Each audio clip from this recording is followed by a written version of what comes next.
नमस्कार, हांव सरितास गोवन रेसिपीन तुमकां सगळ्यांक माय मोगाचो येवकार। आज हांव करता तांदळाचे पोळे।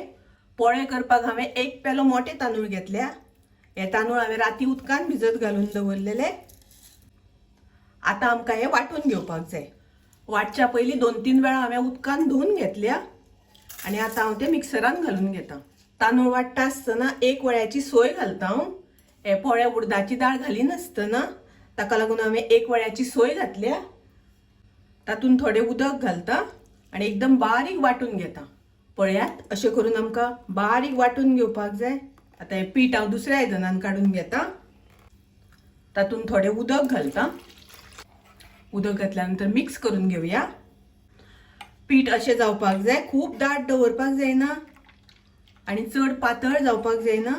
तातून हांव घालता चवी पुरते मीठ घालून मिक्स करून घेवया। गॅसार हांवें तवो तापत दवरला। अशें तेल लावन घेवपाक जाय।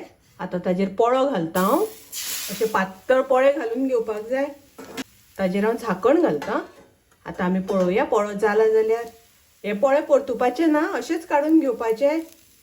हे पातळ आनी एकदम लुसलुशीत अशें जाता पोळे। एकदम मस्त जाला। आता हांव काडून घेता। तांदळाचे पोळे तयार आसा, रेडी आसा। बरे पातळ आणि एकदम लुसलुशीत। तुम्ही करून पळयात। माझी रेसिपी आवडली जाल्यार लाईक करा, शेअर करा, तसेच माझ्या चॅनलाक सबस्क्राईब करात। परत मिळूया अशीच एक रेसिपी घेऊन। तोपर्यंत मस्त खायात, स्वस्थ राहात। देव बरे करू।